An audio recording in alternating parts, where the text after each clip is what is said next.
복식호흡 있고 또 단전호흡. 또 여러분들 하고 있는 호흡법들 얘기해봐. 외호흡. 어? 외호흡? 네. 뇌호흡. 또 흉시호흡, 가슴호흡. 흉시호흡.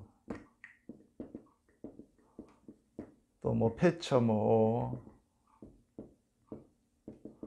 이런 등등 국내 호흡법이 엄청 많죠. 근데 호흡법도 층차가 있어. 레벨이 있단 말이지. 그걸 아셔야 돼. 그래서 우리나라에 이제 국선도라든가 단학선원 같은 데를 보면은 이 단전호흡을 중시를 한다고. 그렇죠. 아까 했잖아. 들증과 날서. 원래 회복시키는 거죠. 원래. 근데 이것만 열심히 하면 이제 건강은 찾을 수 있어요. 건강은 찾을 수 있다고 잘만 하면. 부작용이 발생하지 않도록 잘만 하면은 건강은 왜 건강을 찾을 수 있을까요? 몸에 기도 충만이 되고 그러잖아. 단전을 열심히 하면 축기도 된단 말이지. 그럼 생명 에너지도 들어오고 축기도 되고 또 산소도 공급이 되고 하기 때문에 건강은 찾을 수 있어.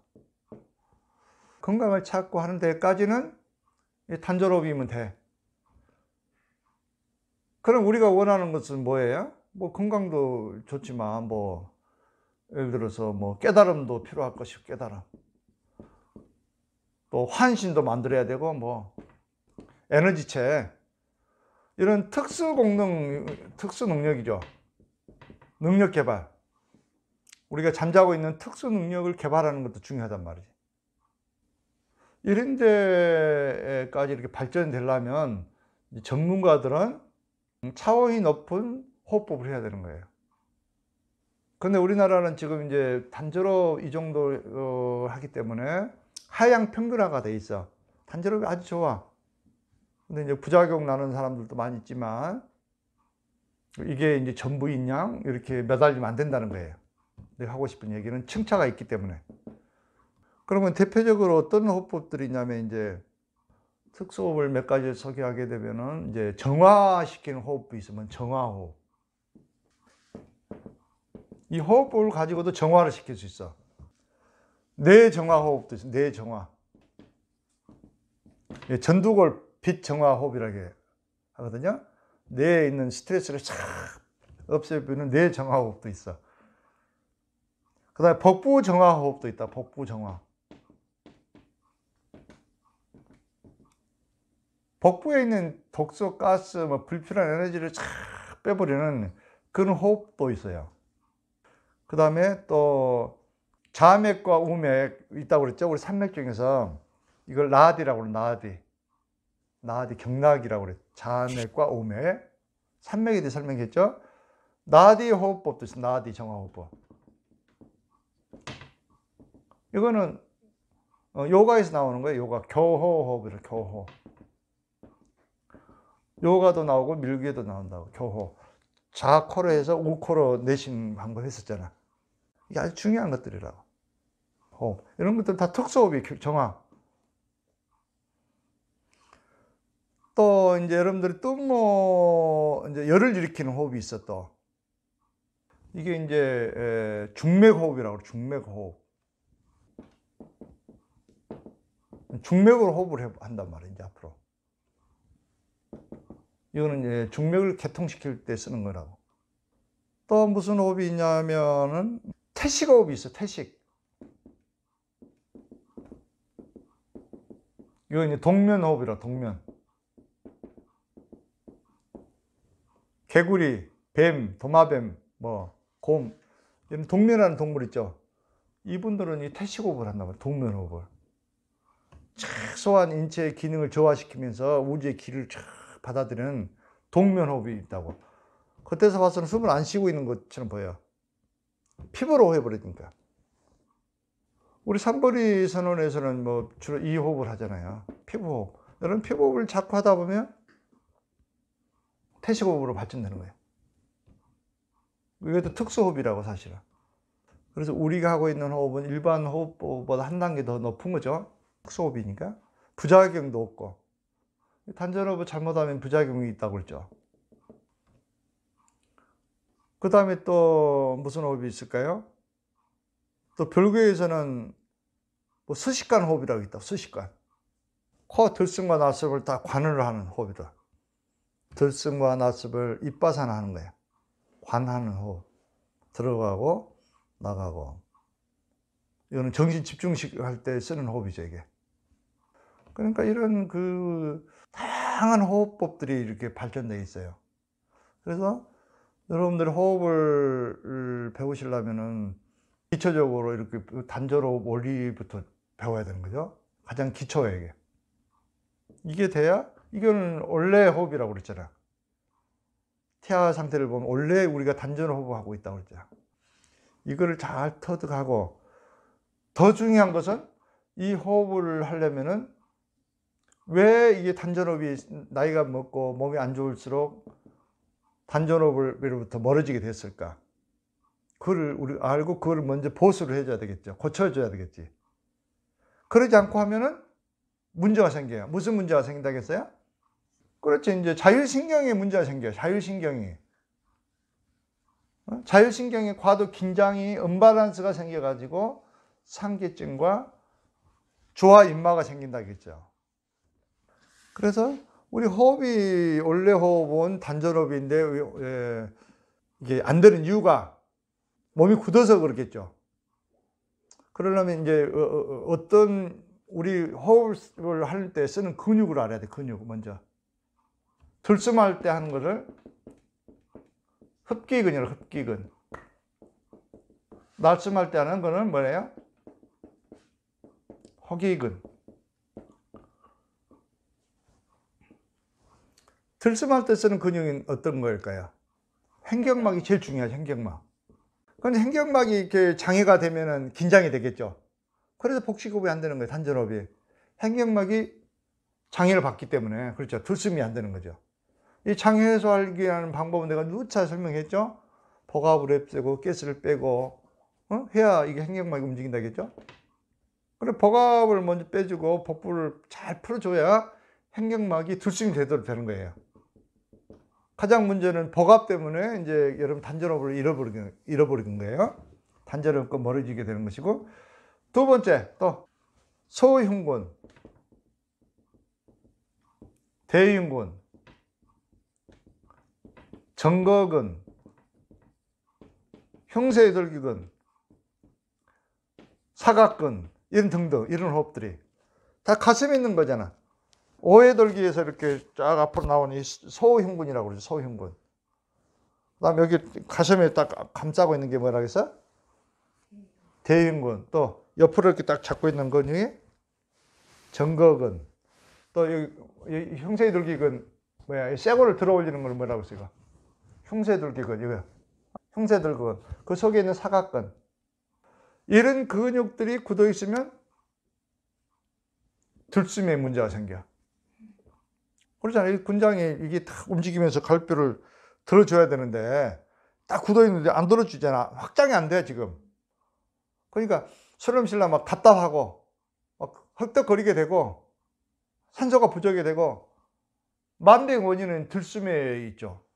들숨 근육이 문제가 있기 때문에 이거를 잘 점검을 해가지고 풀어줘야 돼, 호흡을 하려면. 그래서 반드시 호흡순을 하려면 한 20-30분 정도 풀어주고 하는 거예요. 이완법을 해야 돼, 이완. 조신전편이라고 그래. 조신, 몸을 만드는 전편. 이완법을 하는, 이완. 반드시 이완해 준 다음에 해야 자율신경에 문제가 안 생겨. 그런데 여러분들이 이완도 안 하고 호흡하겠다고 그냥 들숨 날숨 해보시면 굳어있는 상태에서 더 하면 어떻게 돼? 더 굳어버린 거예요. 그렇죠? 숨이 막 쉬기 힘들어지니까 들숨할 때 막 막혀있으면 막 당길 거 아니, 더 당기잖아. 그러면서 더 굳어지는 거예요. 더 굳어져. 그러니까 호흡은 아예 모르면은 안 풀어주고 하려면 안 하는 게 좋아. 그래서 해탈기공 있잖아, 해탈기공. 이거 충분히 해주고 하란 말이지, 반드시. 호흡을 하려면. 해탈기구를 하게 되면 뭐 가슴, 척추, 복부 다 푸는 운동이 들어있잖아. 이완법. 아쉬운 대로 그거라도 하고 하란 말이지. 또 전문가도 또 도움을 받을 필요가 있겠지. 어디가 굳었는가 점검도 해보고. 또 날숨은 어디가 문제, 어떤 근육이 담당합니까? 복직근 뭐 이런 거 있잖아. 복직근, 복근, 복행근, 복사근 뭐 이런 복부에 있는 근육들을 다 말하는 거예요. 외복사근, 뭐 골반근, 항문거근, 뭐 항문을 조이는 힘, 이것도 전부 다 날숨하고 관련돼 있어. 이 근육들이. 그래서 날숨 때만 이 복근이 움직인다고. 사실은 들숨할 때 자동적으로 있으면 별로 안 움직여요. 운동이 안 돼. 날숨을 해봐. 날숨 인적으로 하면은 복부 운동이 된단 말이야. 날숨 상태에서 밀었다 당겼다 하면 운동이 돼. 이게 날숨 근육이니까 이게 복근은. 그래서 복근 운동을 하려면 날숨한 상태에서, 내신 상태에서 움직여주란 말이야. 그러면은 복부 근육이 아주 단단해지고 힘이 생겨. 들숨에 복부 근육은 단련이 안 돼. 이거 들숨에 사용하지 않는 근육이잖아요. 이거는. 그렇죠. 이해가시죠? 날숨에 힘만 빼고 있어도 움직인다고, 이게. 날숨 근육이니까. 그래서 여러분들 이제 복부 한 달 후리를 점검할 텐데, 그 복부 정화호흡법을 열심히 해오시라고. 그러면 이 근육이 막 생긴다고요, 복부에. 힘이 생겨. 단전 힘이 생기고. 그럼 마음대로 기를 막 끌어당길 수도 있고. 나중에 중맥호흡도 되고, 뭐, 뜸호흡도 그 기초가 되는 거예요. 복부에 힘이 없으면은 호흡이 제대로 안 돼. 또 날숨이 안 되면 어떻게 돼? 날숨은 무슨 역할을 해? 그렇죠. 노폐물이 노폐물을 배출하는 호흡이잖아, 날숨은. 그런데 복부 근육이 안 생긴 없는 사람들은 몸에 노폐물이 쌓일 수밖에 없어. 복부가 이렇게 쫙 움직여줘. 날숨 해줘야 노폐물이 빡 빠지고 이산화탄소가 빠지는데, 들숨만 했지 날숨은 힘이 없어. 복부 근육이 없는 사람들은. 복부 비만인 사람들은 힘이 없어요, 복부에. 그럼 날숨이 안 되니까 노폐물이 빠지는 거야, 안 빠져. 이런 문제가 있고, 또 무슨 문제가 있을까요? 들숨은 교감신경을 긴장해. 날숨은 부교감신경 영역이라고. 이거를 아셔야 돼. 그래서 어떤 이제 호흡 단체에 보면은 뭐 날숨을 짧게 하고 들숨을 길게 해야 뭐 건강해진다, 이렇게 주장하는 사람도 있고, 어떤 사람은 7장씩 날숨을 길게 해야 제대로 된 호흡이 된다, 이렇게 주장하는 데 있고. 어떻게 정답일까요? 그건 여러분들 몸에 맞도록 해야 돼. 몸에 할 수 있는 역량에 맞도록 해야 된다고. 그러나 몸을 이완시키고 부교감신경을 활성화시키려면 날숨을 연습을 많이 해야 돼. 그래서 요가가 그 호흡은 참 발전이 많이 됐어. 국내에 소개된 요가는 주로 스트레칭 위주지만 진짜 요가는 호흡이라고. 호흡을 통해서 쿤달리니를 일으키고 이런 수행법들이 있다고. 여기 보면은 날숨을 강조한단 말이야, 요가에서는. 이완할 때 전부 다 스트레칭 할 때 날숨이 하도록 돼 있어. 날숨이 충분히 돼야 어때? 들숨 할 때 공기가 많이 들어오겠죠? 그러니까 자연에 맡기면 되는 거예요. 일부러 들숨 많이 하겠다고 하고 날숨을 안 내면은 몸에 가스만 많이 차고 독소만 차이고 호흡이 제대로 안 되겠죠? 그래서 날숨을 먼저 빼고 나서 놔두면 저절로 공기가 들어오게 돼 있는 거예요. 일부러 들숨을 많이 하니, 날숨을 많이 하니, 그건 부질없는 것이란 말이야. 들숨을 어떻게 많이 할 수 있어? 날숨을 안 하고. 충분히 날숨이 돼가지고, 공풍선을 생각하면 되잖아. 공기가 다 빠져야 새로운 공기가 싹 들어오지. 빠지지 않고 있으면 어떻게 들어와, 공기가. 더 문제가 되지. 공기가 빠져야 빠진 만큼 공기가 들어오잖아. 날숨을 충분히 빼주면 빼준 만큼 공기가 들어올 텐데, 들숨을 오래 하겠다고 날숨을 안 하는 상태에서 하면은 가득 차 있는데 어떻게 들어오냐고 생각을 해보라고, 상식적으로. 그래서 그 사람의 몸 상태에 따라서 호흡을 조절하면 되는 거예요. 무리하지 말고. 그러나 충분히 날숨을 통해서 몸을 이완을 시켜주면, 해탈경도 그래서 날숨 위주로 하면서 하라겠죠. 자, 몸을 풀어놓으면 자연적으로 들숨이 많아지는 거예요. 날숨이 제대로 될 때. 이해 가시죠? 그래서 이제 이런 원리를 모르면은 이 들숨을 오래 많이 해야 된다고 하면 교감신경만 오히려 긴장돼 가지고 나중에 진짜 문제가 생긴 거예요. 그 안에도 우리가 지금 교감신경 스트레스로 받아 있는데 들숨 위주로 해보세요. 몸이 어떻게 될까요? 그래서 막 상기증 생긴 거예요. 부하 인마가.